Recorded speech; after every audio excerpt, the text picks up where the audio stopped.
नमस्ते everyone, my name is Aditi Sharma and I welcome you all to Physics Keeda. Okay, अब हम लोग आगे थोड़ा सा बात करते हैं। So we were actually talking about मतलब we started with our paper of mechanics and इसके अंदर हम लोग 2 लेक्चर्स कंप्लीट कर चुके हैं and this is my lecture number 3 on to that.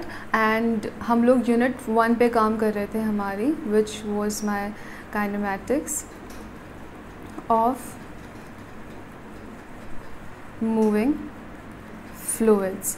Okay, ये हमने शुरू कर दिया था। अब देखो, लास्ट क्लास में हम लोगों ने निकाला था फ्लो ऑफ लिक्विड क्या होगा हमारे पास में through a pipe of irregular cross section area.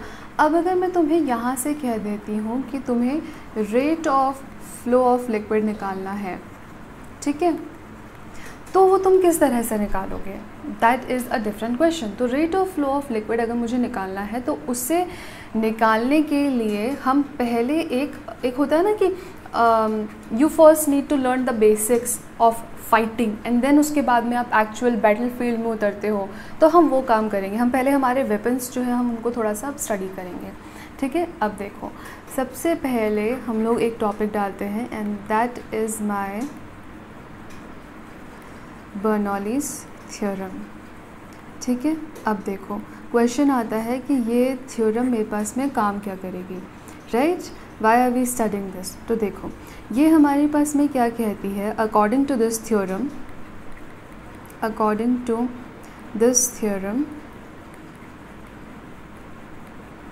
ये थ्योरम मेरे पास में काम क्या करेगी? जो टोटल एनर्जी है, ओके, टोटल एनर्जी हमारे पास में क्या होगी? पहला क्वेश्चन मेरे पास में ये आता है। तो देखो, टोटल एनर्जी क्या होगी हमारे पास में? आप बात किसकी कर रहे हो? आप फ्लूइड्स की बात कर रहे हो, आप लिक्विड की बात कर रहे हो। तो यानी कि हमने पढ़ा था kinetic energy, potential energy and pressure energy, right? So total energy जो होगी हमारे पास में किसकी? अब देखो, ऐसे नहीं कि आपने कह दिया बस okay total energy of liquid, no, you have to specify. हम लोग कहते हैं यहाँ पे ऑफ नॉन कंप्रेसिबल, ठीक है, non viscous liquid, right? So total energy यानी कि kinetic energy, potential energy, pressure energy जो होगी, इनका sum of non compressible non viscous liquid per unit volume. ये जो वैल्यू आप निकालोगे ये हमेशा क्या रहती है? कांस्टेंट रहती है। स्टेटमेंट बना सकते हो ना इस पूरी चीज़ से। सो ये वैल्यू हमारे पास में क्या रहेगी?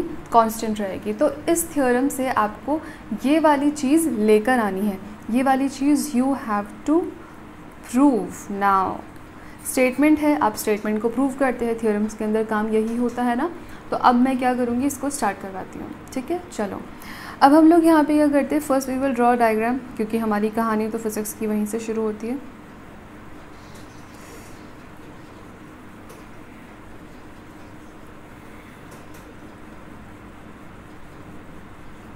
ये हमने ले लिया है, लेट्स से ये मैं कह देती हूँ मेरे पास में ए है, ये मेरे पास में यहाँ पे सेक्शन सेगमेंट मैंने बी ले रखा है। यहाँ से मेरे पास में लिक्विड एंटर कर रहा है विद द वेलोसिटी v1। ये मेरा मैंने लिक्विड बना दिया, क्योंकि मुझे वापस से एक -1 नहीं चाहिए इसलिए, और आप लोगों को नहीं चाहिए इसलिए आप भी बनाएंगे। यहाँ से वो बाहर निकल रहा है with the velocity v2, okay.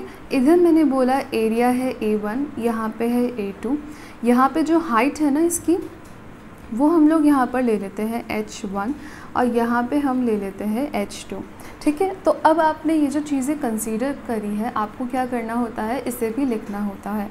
सो हम यहाँ पे क्या कह देते हैं, that consider the fluid entering the cross section, entering the cross section at, कहाँ से एंटर कर रहा है आपका cross section? at A having area, क्या एरिया है उसका? A1, ठीक है। किस वेलोसिटी से एंटर कर रहा है?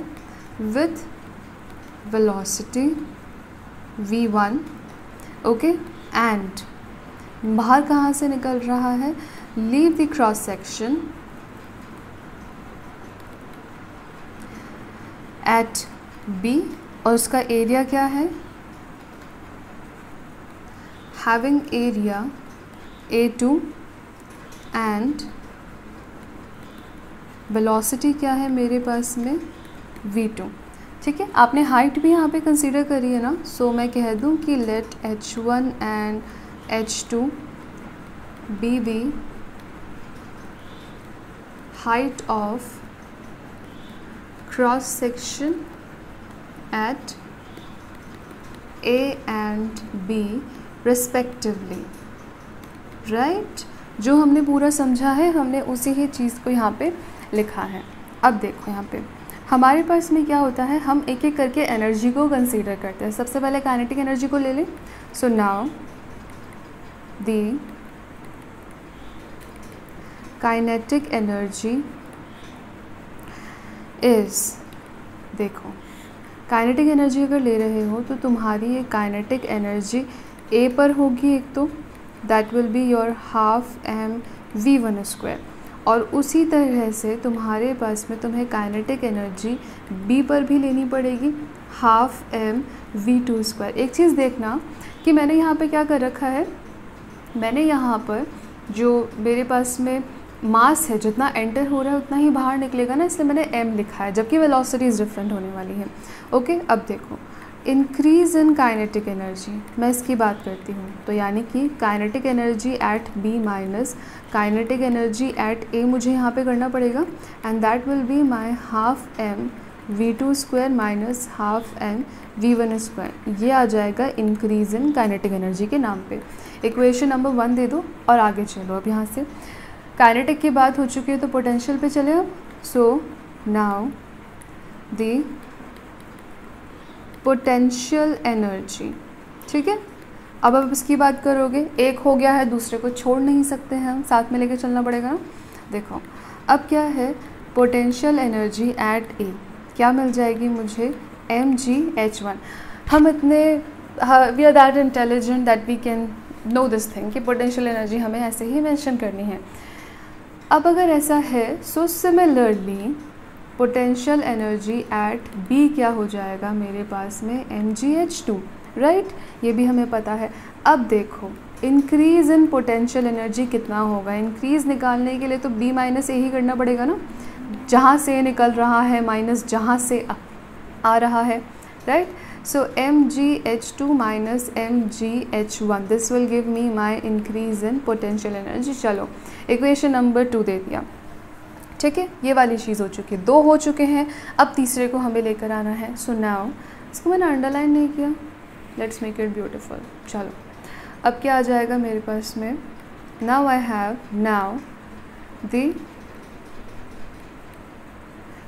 Pressure energy. अब हम इसकी बात करते हैं।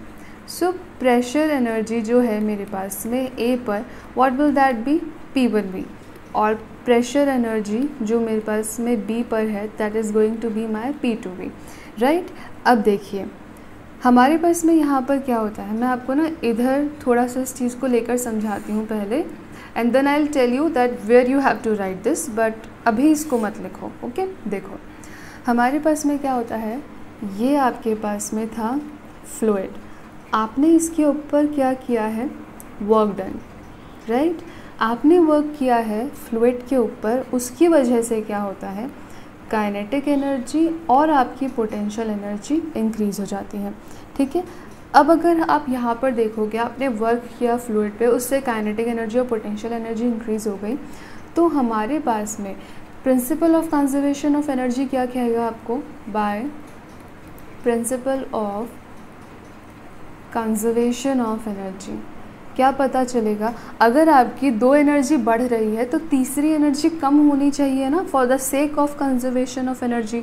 राइट, तो उसका मतलब क्या है कि kinetic energy plus potential energy में जो इंक्रीज़ हुआ है that should be equal to your decrease in pressure energy. Right, ताकि हमारे पास में कंजर्वेशन रहेगा। तो इसकी वजह से क्या होता है, प्रेशर एनर्जी आपकी डिक्रीज़ होती है। Okay, so decrease in pressure energy. अब मैं इसकी बात करूँगी तो क्या हो जाएगा कि ये जो प्रेशर एनर्जी है ए पे माइनस प्रेशर एनर्जी जो है बी पर, यही काम करोगे आप लोग ना। सो P1AV माइनस P2V कर देना है। ये हम ले लेते हैं इक्वेशन नंबर 3 है हमारे पास में, ठीक है। अब इसके बाद में तुम लोगों को ये वाली रामायण लिखनी है, जो भी मैंने ये समझाया है ना, अब इस पूरी रामायण को यहाँ पे लिख लो, ठीक है, वेरी क्विकली। और फिर हम लोग क्या करेंगे, फिर हम लोग इसके अंदर ये जो इक्वेशन है ना, इसमें इन वैल्यूज़ को रखने का काम करेंगे, ठीक है। अब देखो हमारे पास में क्या है, increase in kinetic energy plus increase in potential energy is equal to decrease in pressure energy, ये वाली चीज़ है। तो हम क्या कर सकते हैं, using equation first, second and third in above relation, ऊपर वाले में हम इसे यूज़ करते हैं। तो उससे मेरे पास में क्या आएगा, देखो इंक्रीज़ इन काइनेटिक एनर्जी कितना था तुम्हारे पास, half mv2² minus half mv1²। Increase in potential energy क्या था, mgh2 minus mgh1। Decrease in pressure energy कितना था, p1v माइनस p2v। थोड़ा सा ना अब इसे रीअरेंज करने की कोशिश करो, ये 2 वाली टर्म्स को सबको LHS पर लेकर आओ और 1 वाली को RHS पे भेज दो। क्या बचेगा, half mv2² plus mgh2 plus p2v, ये RHS से LHS में आएगा तो माइनस का प्लस हो जाएगा, इक्वल टू क्या होगा, हाफ mv1²। अब मैंने क्या किया है, 1 वाले टर्म्स को LHS से RHS में भेजा है, plus mgh1 plus p1v।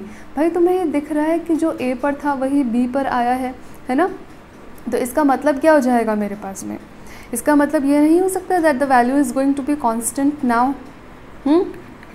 Can I say that my half mv² plus mgh plus pv, ये वाली जो वैल्यू होगी, ये अब अगर मैं देखती हूँ तो मैंने क्या करा है, इस पूरी वैल्यू को डिवाइड कर दिया। अगर सपोज वॉल्यूम से, if I divide this whole thing by volume, तो ये वैल्यू मुझे यहाँ पे क्या मिलने वाली है, कांस्टेंट मिलने वाली है, राइट।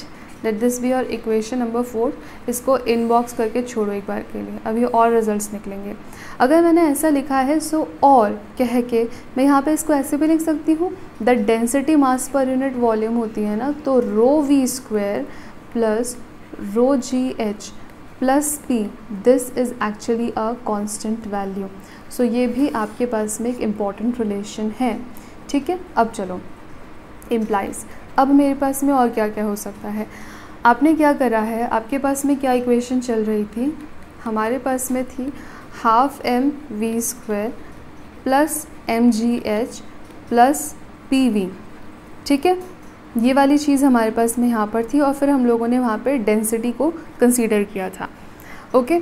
अब ये सारा सब कुछ जब मेरे पास में था, plus pv is equals to constant, right. बाद में आपने वॉल्यूम से डिवाइड किया है ना, क्योंकि वॉल्यूम भी आपके पास में कांस्टेंट पैरामीटर ही है।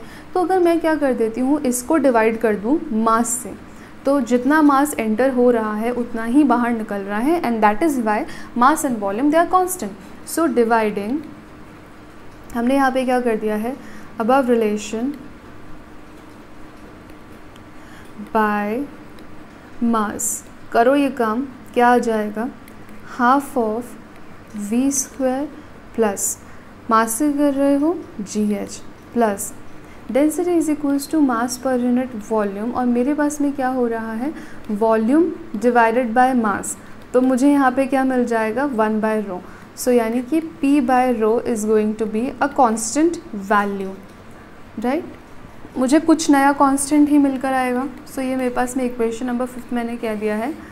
अब चलो आगे, ये वाली चीज़ अगर है, अब हम क्या करते हैं, इसी को फर्दर डिवाइड करते हैं। देखो एक्सेलरेशन ड्यू टू ग्रेविटी भी तुम्हारा कांस्टेंट ही है अर्थ के ऊपर, है ना। अगर आप एक पर्टिकुलर जगह पर ही एक्सपेरिमेंट कर रहे हो, इक्वेटर पोल्स पे नाच नहीं रहे हो, तो अगर आप इक्वेटर पोल पर नाच रहे हो कि नहीं, एक काम मुझे यहाँ करना है, दूसरा काम मुझे वहाँ करना है, so that will be a different thing. हम एक ही जगह पे काम करेंगे, नाचेंगे नहीं। सो डिवाइडिंग, हाँ स्पेलिंग सही है, no, dividing, yes, dividing by acceleration due to gravity. क्या मिल जाएगा मुझे इससे? I will be getting 1/2 v² g plus h plus p by rho g, and this will be another constant, right. ये वाली चीज़ आ जाएगी। अब देखो यहाँ पे क्या होता है हमारे पास में, ये जो टर्म है ना v²/2g की, ये एक्ट करेगी लाइक काइनेटिक एनर्जी वाली टर्म है, ये काम करेगी काइनेटिक एनर्जी की टर्म की जैसे। ये जो h है ये पोटेंशियल एनर्जी टर्म का काम करेगी, ठीक है। और हमारे पास में p/ρg जो है ये काम करेगा किसका? प्रेशर एनर्जी वाली टर्म का, ठीक है। तो ये वाली चीज़ें आपको यहाँ से क्लियर हो चुकी होंगी अभी तक, ओके। चलो, अगर ये क्लियर हो गया है तो आपको अभी क्वेश्चन दे दिया जाए करने के लिए, and that you people will be doing on your own. चलो क्वेश्चन लिखो फटाफट। The pressure of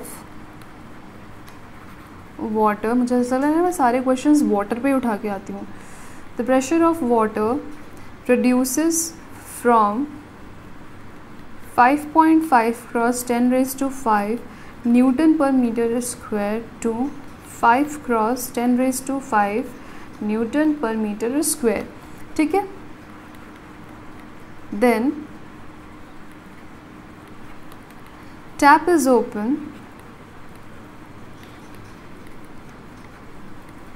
determine the speed of water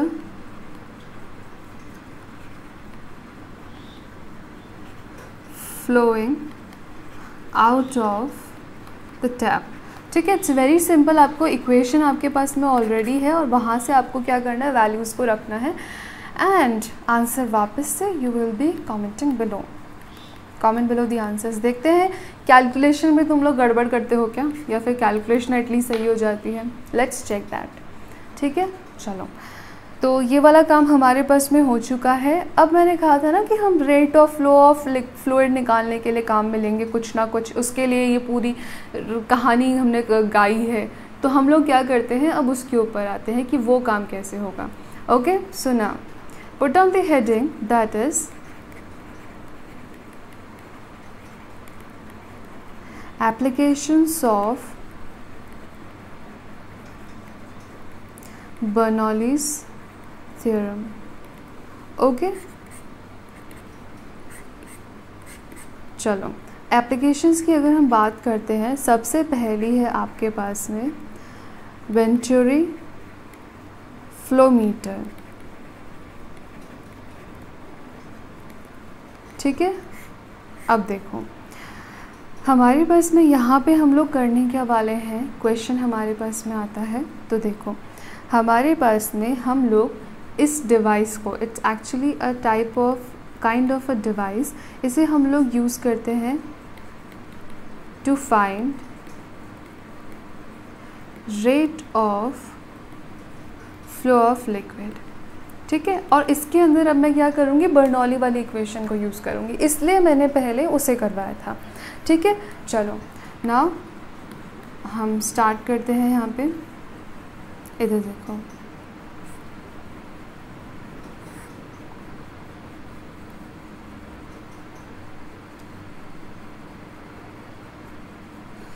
एक तो ना ये विगली विगली इतना बनता है।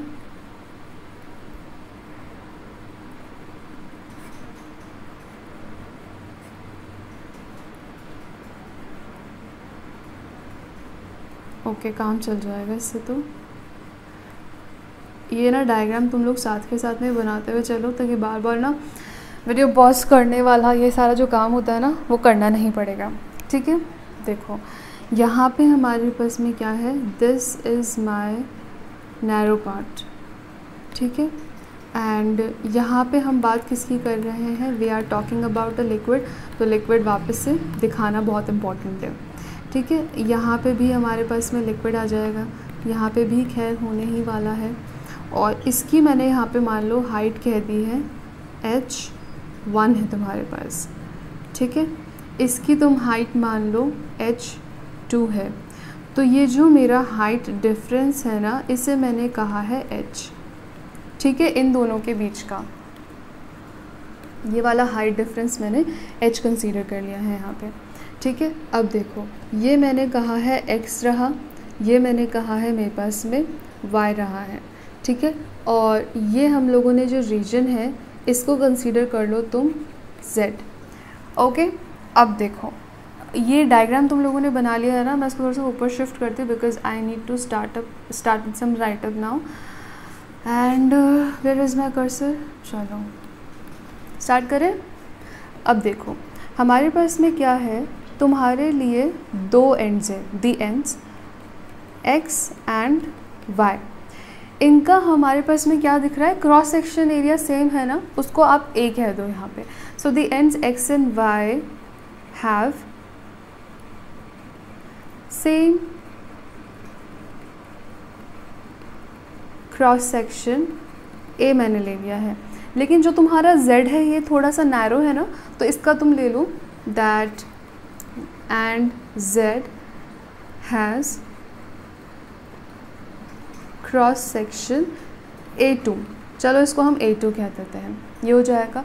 अब देखो जो तुम्हारे पास में बर्नौली थ्योरम है वो क्या कहती है कि टोटल एनर्जी जो होगी ना पर यूनिट वॉल्यूम, वो तुम्हारे पास में चेंज नहीं होने वाली है। ठीक है, सो ये हमें पता है दैट अकॉर्डिंग टू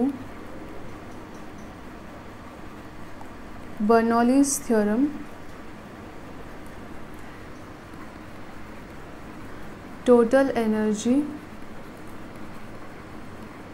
पर यूनिट वॉल्यूम हमारी कांस्टेंट रहेगी। So according to Bernoulli's theorem total energy per unit volume remains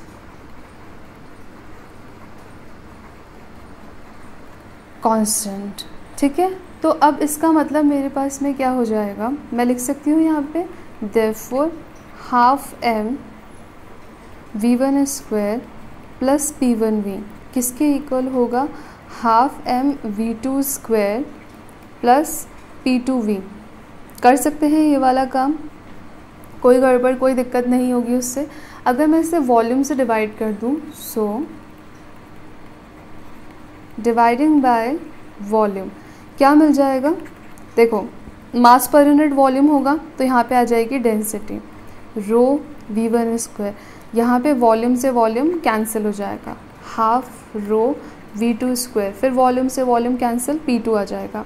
okay, यहाँ से तुम एक और काम कर सकते हो, p1 माइनस p2 की वैल्यू निकालो, तो हाफ रो, अगर मैं इसको यहाँ से यहाँ पे भेज दूँ तो हाफ रो कॉमन निकाल लूँ और यहाँ पे v2 square minus v1 square आ जाएगा। इसको इक्वेशन नंबर 1 दो, और तुम्हें ऑलरेडी ये चीज़ पता है दैट वी नो दैट, क्या पता है दैट ये P1 माइनस P2 अगर तुम ये वाला काम पोटेंशियल एनर्जी टर्म्स के साथ में भी करोगे तो तुम्हारे पास में क्या आ जाएगा, रो जी एच आ जाएगा। राइट, तुम यहाँ पे काइनेटिक एनर्जी की जगह पे पोटेंशियल एनर्जी उठाकर चलना और सेम काम करना, ये तुम्हारे पास में आएगा। सो ये मेरे पास में क्या है, इक्वेशन नंबर 2 में ले लेती हूँ यहाँ पे। सो हमारे पास में इधर स्पेसिफाई भी कर दो अगर तुम चाहते हो तो कि तुम्हारा h क्या है, तो तुम यहाँ पे कह सकते हो that where h is the difference in height of water level in vertical tube। ठीक है, नाउ यूजिंग सेकेंड एंड 1 क्या मिल जाएगा हम लोगों को इससे कि रो जी एच P1 माइनस P2 की वैल्यू रख दो is equal to half of rho V2 square minus V1 square है। रो से रो मैंने यहाँ पे कैंसिल कर दिया, 2 अगर मैं यहाँ पे क्रॉस मल्टीप्लाई कर दूँगी तो 2GH is equal to V2 square minus V1 square आएगा। ये इक्वेशन नंबर 3 में कह दूँ यहाँ पे। अब देखो इक्वेशन ऑफ कंटिन्यूटी हम पढ़ के आ चुके हैं ना, तो मुझे वहाँ से क्या पता है that from equation of continuity हम क्या जानते हैं, A1 V1 is equal to A2 V2 होता है। प्लीज़ इसके टाइम पे ना पन्ने पलटने वाली आदत मत डालना। तुम लोग ना रोज़ के रोज़ उठाकर देख लेना, इतना ज़्यादा तुम्हारा काम नहीं होता है डेली का। अगर तुम इसको पाइलअप करोगे और फिर बाद में पेजेस टर्न करोगे ना, trust me that is a very disastrous idea and it will help you know way in understanding the concept and retaining that in your memory also. Okay, that will be also a task. चलो अब यहाँ से क्या आ जाएगा तुम्हारे पास में V2 की value, that will be your A1 V1 by A2। मैं स्मॉल a ले लूँ, कोई प्रॉब्लम तो नहीं आएगी ना उससे, समझ जाओगे, इतने तो समझदार हो ही। अब देखो यहाँ पे क्या मिल जाएगा, अगर तुम्हारे पास में V2 की वैल्यू आ चुकी है तो उसे उठाकर यहाँ से थर्ड के अंदर रख दोगे आंसर निकालने के लिए। तो यूजिंग फोर्थ इन थर्ड क्या मिल जाएगा, वैल्यू रख के देखो मेरे पास में क्या चल रहा है, 2GH is equal to V2 square है ना, तो A1 square V1 square by A2 square minus V1 square which implies 2GH। मैं V1 स्क्वायर कॉमन निकाल लूँ तो अंदर क्या आता है, A1 square by A2 square minus 1 आता है। ओके, थोड़ा सॉल्व करते हैं। V1 स्क्वायर है, इसका एलसीएम ले लो, A1 square minus A2 square divided by A2 square आएगा। ओके, इससे अब क्या कर सकते हो तुम, क्रॉस मल्टीप्लाई करो। तुम्हें तो यहाँ पे क्या करना है, V1 या V2 यही ही निकालना है ना, क्योंकि तुमने कहा क्या है, तुम्हें निकालना क्या है। डोंट फॉरगेट योर एम, अपना एम मत भूलो। एम क्या है तुम्हारा, that you have to find out the rate of flow of liquid. उसका तात्पर्य ये है that you need to find out your velocity. Your V1 your V2 is what you want to find out. तो अब तुम क्या करोगे, उसके लिए सबको हटाओ एक तरफ और V1 की वैल्यू निकाल दो फटाफट। क्या मिल जाएगा, आई विल बी गेटिंग, मैं इसको V1 स्क्वायर को ना यहाँ लेती हूँ, तो अब मेरे पास में क्या आ जाएगा, 2GH। पहली चीज़ तो मुझे यहाँ पे ये मिल रही है, मेरा A2 square divided by A1 square minus A2 square, ये चीज़ आएगी। चलो स्क्वायर हटाओगे, रूट आ जाएगा, A2 आ जाएगा बाहर और अंदर क्या बचेगा, 2GH divided by A1 square minus A2 square. Right, are we okay with this. तो ये तो मेरे पास में आ चुका है V1। और अगर मैं यहाँ से थोड़ा सा दिमाग लगाऊं तो मैं ये कह दूं कि मेरे पास में सिमिलरली V2 क्या आ जाएगा, A1 under the root of 2GH divided by A1 square minus A2 square. Right, sorry, I am able to do the back. अब यहाँ पे उसी तरह से मेरे पास में ये वाली चीज़ भी आ चुकी है। ठीक है, तो ये वैल्यूज़ हमारे पास में आ गई हैं V1 और V2 की। हमारा एक काम ख़त्म हो चुका है। तो मैंने एप्लीकेशंस लिखवाई थी ना, main heading that I started with was applications of Bernoulli theorem, उसमें पहली ये थी। अब देखो दूसरी एप्लीकेशंस जो है वो मैं तुम्हें लिखवा रही हूँ नाम, क्योंकि बाकी तुम क्या कर चुके हो, पढ़ के आ चुके हो अपनी 11th क्लास के अंदर। तो थोड़ा सा दिमाग पे दबाव डालेंगे और हम वहाँ से उसे याद करने की कोशिश करेंगे। और फिर अगर तुम्हें कोई दिक्कत आती है, let me know in the comment box below. ठीक है, चलो क्या है हमारे पास में हेडिंग्स उसके लिए। सबसे पहले लिफ्ट, ये मेरी राइटिंग तो ना, ओके, थोड़ा सुंदर लिखने की कोशिश करते हैं, better. Lift on an aeroplane wings. ठीक है, थर्ड है हमारे पास में वेलोसिटी ऑफ फ्लक्स, ये भी तुम पढ़ के आ चुके हो 11th के अंदर। फिर आएगा तुम्हारे पास में filter pump and next is atomiser. फिर है तुम्हारे पास में blowing off tin roof in windstorm।